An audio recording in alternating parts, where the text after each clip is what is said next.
The Drug Alternative Program presents Drugs Close to Home, your weekly insight into the ongoing stories of struggle, victory, and the spiritual renewal of rehabilitation. Each week, Cliff and Freddie Harris would like to introduce you to the many people who have touched their lives through their spirit-filled ministry. But most of all, they would like to share with you the blessings they continue to receive from Jesus Christ. And now, your hosts of Drugs Close to Home, Cliff and Freddie Harris. Welcome to Drugs Close to Home, a program about the destruction that drugs caused our families. And the power of Jesus Christ in healing them. We believe that every life is worth saving. Our guest today is Mark Carbajal, and Mark is a 2001 graduate of DAP. Welcome, Mark. Well, thank you very much, Mr. and Ms. Harris. Yes. Now tell us, how did you find out about Drug Alternative Program? I found out about Drug Alternative Program while I was incarcerated in San Bernardino County Jail from my sister, who believed that my problems and my continually being locked up there had directly to do with a drug problem. Okay. And you came to have an interview here at DAP. That's correct. Tell us about that interview. Wow, that Even was... though you know I know about the interview. Well, I came a very skeptical, angry, bitter person. Didn't know love. All I knew was hate and anger. That's what my life had become. So what made you so angry and so full of hate? My childhood. Tell us a little about that. Grew up in an abusive home. Mother was abused, sister was abused, brother was abused. And, you know, you either going to be a victim or you're not. So this affected your teenage years, your adult years? It affected my whole life till I was 30 years old. Wow. Now, Mr. Harris was here when you came for that interview. Yes, he was. First of all, you know, when you grow up in the life I grew up in, racial lines are always drawn. That's the way it goes in the streets. So to be greeted at the door by a huge black gentleman telling me, "I love you, I'm happy to see you, I'm glad you're here," I'm like, oh. I thought I was on candid camera, you know. I thought this can't be for real. I told Mr. Harris straight out and directly, "You don't know me, you don't love me. Get the F away from me. I'm here." And that's exactly what he said to me. Right. "I'm here just to get my sister and my mom off my back." And that was pretty much it. I sat there, I didn't hear a word anybody said to me. Got tired of it, got up, walked out, left. My sister spent, I think, another hour inside. Oh, so you just walked out the door, didn't even... I walked out the door. So what was your impression, honey? He didn't want to help. This was his attitude. This is how he felt. Okay, you're making your choice. And that's how I look at it with anybody. You know, you have a choice. Do you want to serve Christ or not? Do you want to change your life or not? So what did you do after you walked out the door, Mark? Waited for my sister to get out, went back home, went right back to the junk I was doing. Now, I think I had been out maybe a week. How old were you when you started using drugs? I was about 13 years old when I first smoked my first joint. And what was your drug of choice? My drug of choice was methamphetamines. So you went back to using meth? Actually, meth and I didn't really become really good friends until I was about 21 years old. And I'd come back here and started working here at a local restaurant here. And that wasn't my job, though. My job was to take whatever I wanted from whoever I wanted. But you got to have a reason to have money in the streets, or it can create problems for you, you know. So I had this little job at this restaurant here.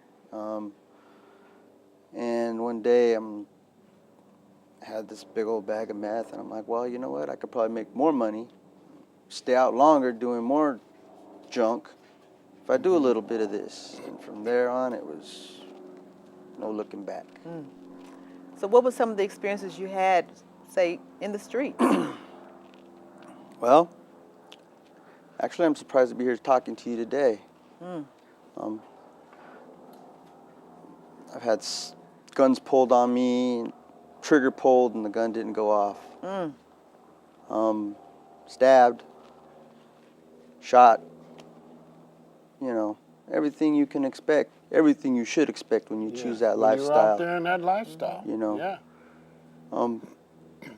Just ran amok in the streets of San Bernardino and all the surrounding areas. Did you sell drugs?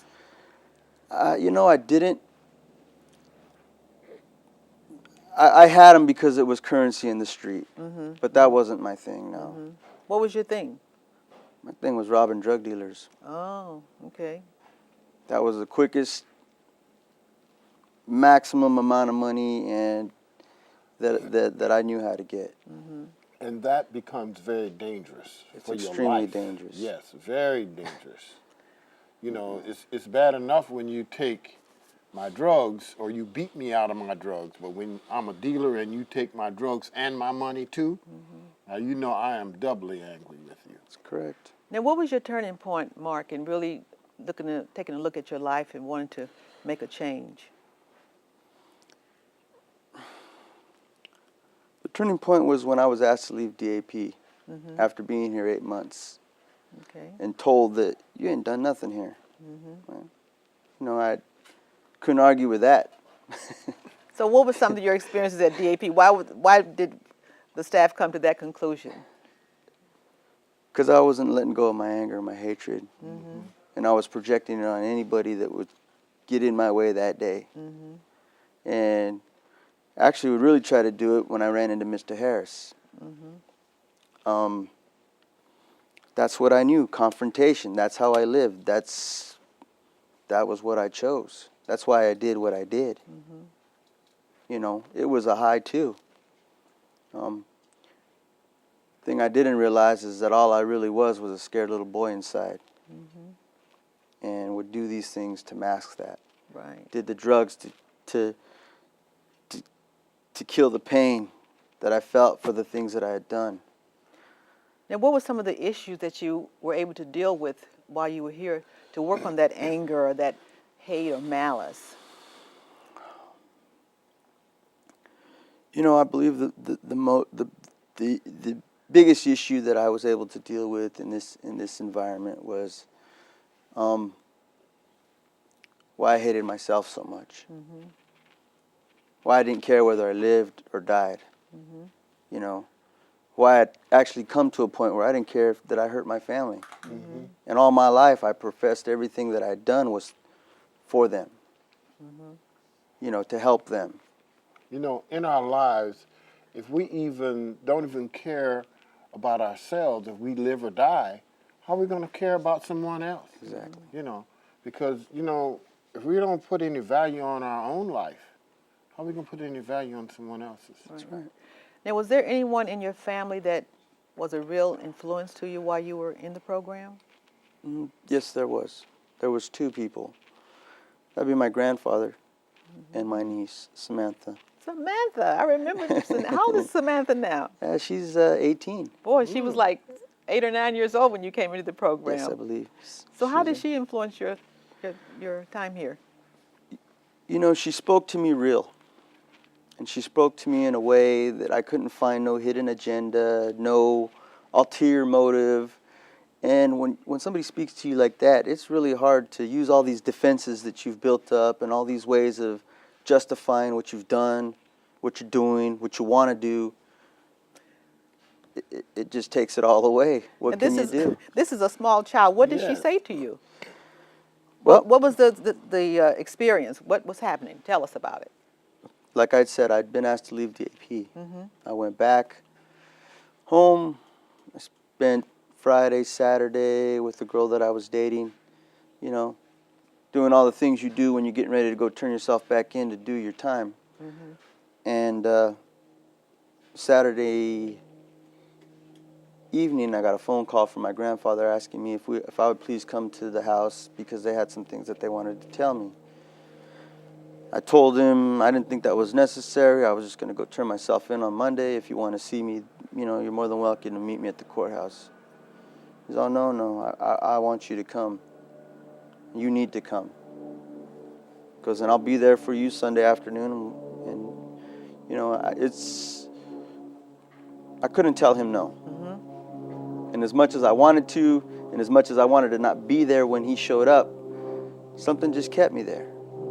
Because see, what I didn't realize is that even though I was trying to not hear nothing that was happening here, you can't help it.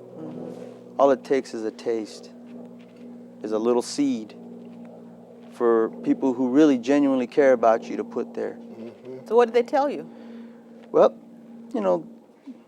pretty much that they were done with me. They weren't going to help me kill myself. They were, when I came back out of prison, that they would love me forever and always, but they weren't gonna be my codependents no more. In other words, it's time for you to make a decision which direction you want to go in That's your life. correct. Because they were not going to be on board anymore. That's right. They weren't gonna give me money. They weren't gonna give me the car. They weren't gonna, get me back up on my feet. And which is something I'd heard from them before. But this time, you knew they meant it. I knew they meant it. And that happens in all of our lives. And that's what families need to do, is when they say something to us, mean it and must follow through, because that wakes us up. It tells us something. That's correct. That's right. And what did that little girl say to you that tugged at your heart? That little girl is the epitome, what I would say is unconditional love. Amen. I'll tell you exactly what she told me, because it's engraved in my brain forever. She's told me, Theomark, you've seen me grow up behind a plexiglass and a phone, and I'm done with that. I can't take it. My heart can't take it no more. You took my stuff, you sold it, you took my money out of my piggy bank. If you would have asked me for any of those things, I would have given them to you, because that's how much I love you. And what do you say to something like that? Again, no motive, no agenda for her. It's nothing. And I'm thinking to myself, I want some of that. And she begged me, please, go ask the Harrises to take you back. I said, they're not going to take me back. I've purposely done what I've done to ensure that. She's all, please just go ask them and mean it. So I came back, I asked you.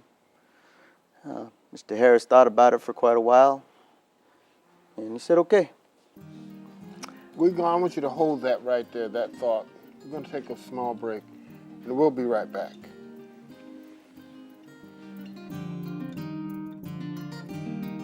Thank you for watching Drugs Close to Home, brought to you by the Drug Alternative Program. If you would like more information on the Drug Alternative Program, or if you would like to help support our ministry, please go to our website at www.drugalternativeprogram.com.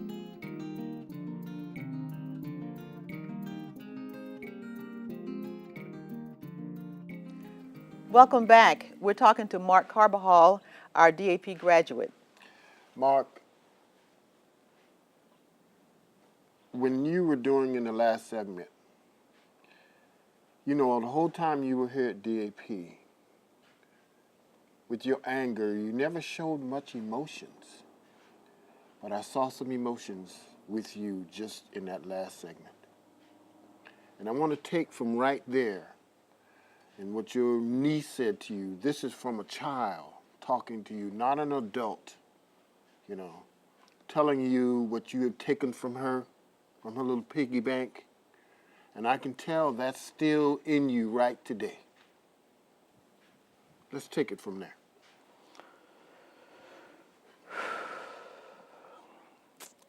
Well, you spend a lifetime of stuffing this junk in you. and it's still not out. Something I work on every day. But to be told by somebody, not by somebody, my niece Samantha, that she would have given me any of those things had I asked for it, and she knew my condition. Tell you what, she knew my condition better than I knew my condition. And when you accepted me back, I owed it to myself, because that's what she was telling me. You know, that's what I got from what she said. I owed it to myself to come back and do something about my life, and here was a perfect opportunity for that to happen. And how were things different when you came back? Now, wait a minute. I want him to tell what happened when I said, okay, we're going to accept you back. I'll take you back. But I was going to do what? What I was going to do? What I was going to do. Oh. Yeah, we had to go see Mr. Judge again. Let him know Yes. what had happened, that I had left, which was a violation, a direct violation of the probation agreement, which could have actually sent me back to prison, or sent me to prison. You know, that was the first time I think I ever had to swallow everything that I wanted to just lash out at you with and accept it. And it wasn't so bad, Mr. Harris. You know, I want to, I have to tell this part of the story myself, because I felt, how was I going to get your attention? That how can I do this to really let you look at what's going on here? We're going back to the court in the morning. I'm going to take you back to the court. You said to me, Mr. Harris, why do we have to do that? No, we're going to the court. And I took all the guys. All the guys? Everybody. We went back down to court. He wasn't on the docket. But I told the bailiff, and they went and pulled, I went back in the judge's chambers, and he pulled your record. And I told the judge, I said, I don't want you to violate him. I want you to talk to him. Don't send him back. This is what I said to the judge. But I want you, would you please get his attention? I want you to speak to this young man, because I wanted to do something to help save you, man. That was the key. That was my whole purpose for doing that. And the judge says, okay, they had him get your record. We all came into the courtroom. What did the judge say to you? Judge told me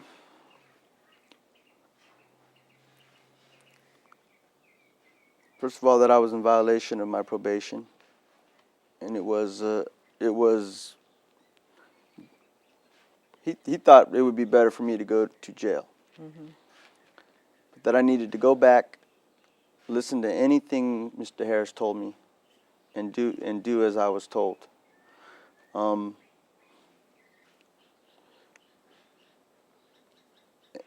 I think he did tell me he didn't think that I would be back. In other words, He knew you I would not wasn't make going to it. make it. And Mr. Harris said, I think he'll make it.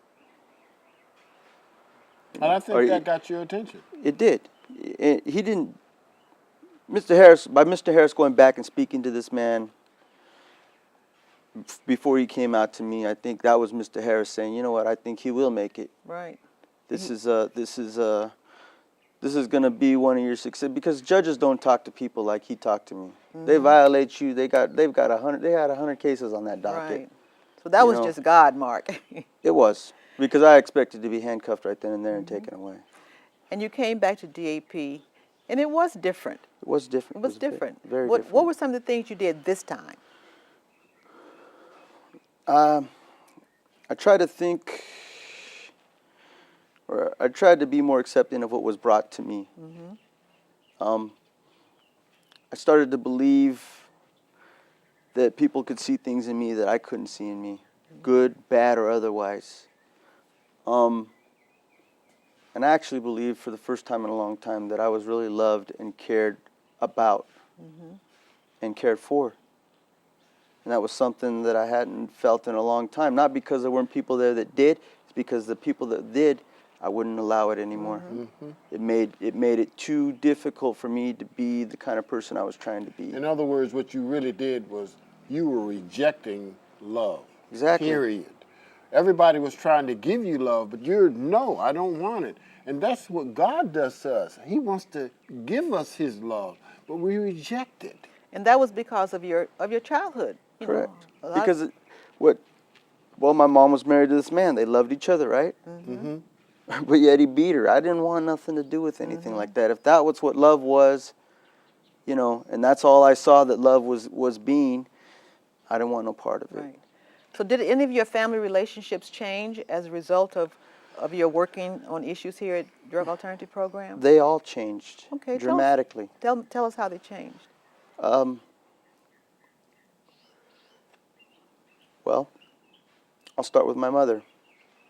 My mother and I were, I always felt like she was more like a sister to me than my mother. You know, I always felt like my brother and my sister were, you know, the ones that she loved. But once I started talking to my mom and understanding where she was coming from, you know, she felt I could take more than they could. And that it wasn't true that she didn't love me. She loves me tremendously. I speak with her daily, and it's always just, you know what, mijo, I'm just calling to tell you that I love you and that I Amen. appreciate you, and that I'm glad that we're here and now. Well, what happened with your mother about her spiritual life?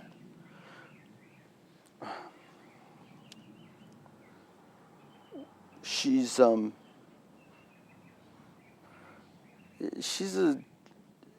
very I don't know, Mr. Harris. I can't speak for her spiritual life, but I've seen the changes in the fact that because of what DAP has done for me, and it being a faith-based program, that it's made her stronger in her beliefs. Because we were raised Seventh-day Adventists. My grandfather, my mother, myself. But what I noticed was your mother started coming to church. Yes. She was there. That's what I'm talking about. I'm not talking about, you know, how is she, you know, with her thing now is that she's coming to church. She's Correct. being involved in church. She's growing. That's the most important thing. Yes. And that's what I see that your mother, and I'm so happy to see her, and, you know, and I hug her. And, you know, there's one thing that I noticed. You and your family are coming to church. And your kids come jumping, Mr. Harris, Mr. Harris. And, you know, all of those things that you see now today is a blessing. It is. Okay. Now, Mark, what are you doing? You graduated from the program. You have an excellent career now. I do. What are you doing? I'm the plumber for RCC, Riverside campus. I started the job August 31st. Actually got my first review. Good. And it was all meets and exceeds with very good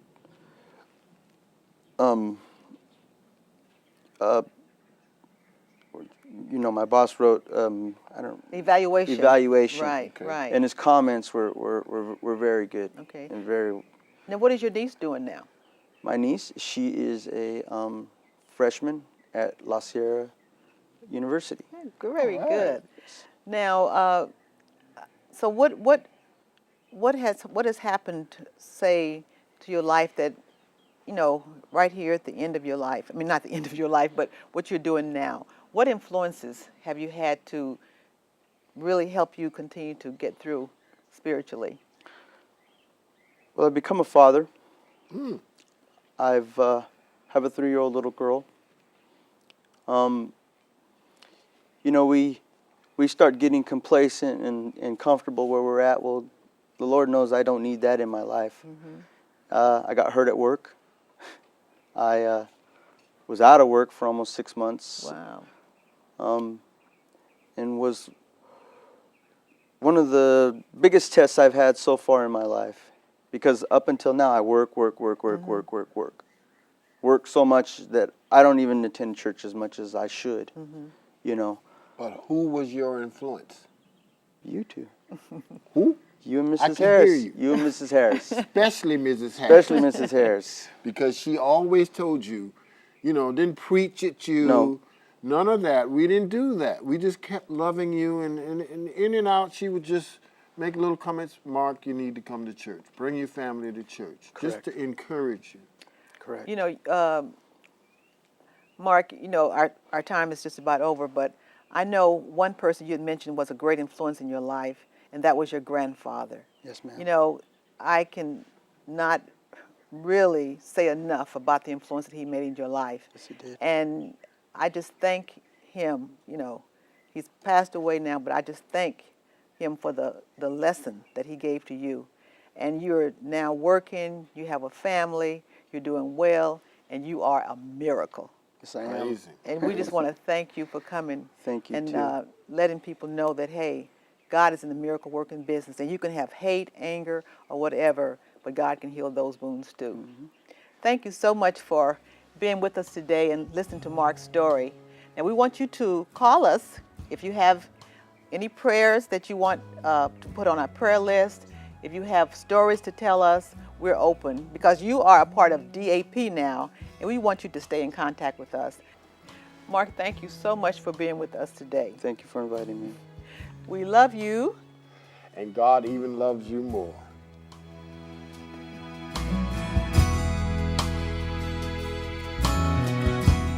Thank you for watching Drugs Close to Home, brought to you by the Drug Alternative Program. As substance abuse refuses to relinquish its hold on America, the need for help has not diminished. Cliff and Freddie Harris opened their very first live-in recovery home in 1990 in Grand Terrace, California. Today, they continue their work to help men battle drug addictions and direct them towards spiritual renewal.